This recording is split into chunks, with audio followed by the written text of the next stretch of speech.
এই স্প্রে মাজরা পোকা খুব ধরেছে আমাকে এলাকার, আর ওষুধটা খুব একটা ভালো নাই, এই জন্যই মাজরা পোকা যাচ্ছে না।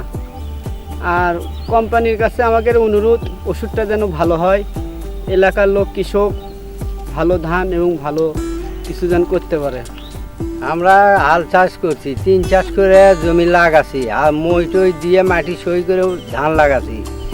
ধান লাগানোর পরে আবার ঘাস মারা ওষুধ দিছি, ঘাস মারা ওষুধ দেওয়ার এক সপ্তাহ পর আবার জমি লিড়ে দিচ্ছি, লিড়ে দিয়ে আবার একদিন পরে সার মেরে দেবো। কৃষকের তো তেমন লাভ নাই, কারণ সরকার তো ওই টাইমে ধান কিনে না, ধান কিনে ওই ব্যবসাদাররা। তখন মনে করো 2 দিন বৃষ্টি হলে তখন ধান কেনা বন্ধ করে দেয়, তখন দেখবে যে 1000 টাকার ধান 900 টাকা দিয়ে আসে, 800 টাকা দিয়ে আসে। আমরা তো এইবার যেন লাভ, আমরা দেখেছি সারের দাম যে হারে বাড়ছে, 750 টাকার পটাশ এখন নিচ্ছে 1400 টাকা বস্তা। তাহলে কিভাবে কৃষকের পড়তে হবে?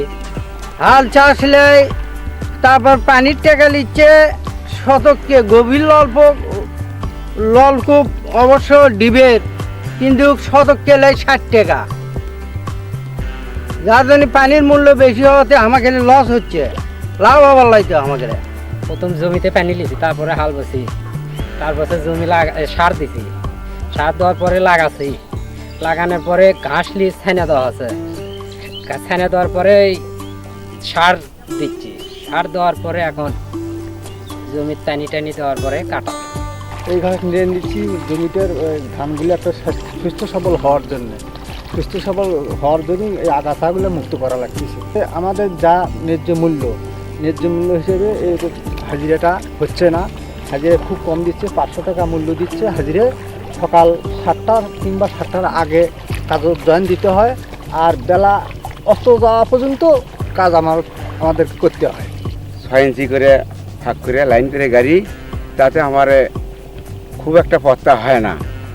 আর দ্বিতীয় কথা, আমরা তো কৃষিকাজ ছাড়া অন্য কোনো কাজ জানি না, হ্যাঁ, কিন্তু কৃষিকাজে তো আমার পোষায়ও না, যে শ্রমটা দেই ও শ্রমে আমাদের টাকা দেয় না। যেদিন আমরা ধান লাগামো সেদিন থেকে 21 দিনের দিন আমরা এই সার ব্যবহার করি, শতকে 2.5 করে সার দেওয়া লাগে।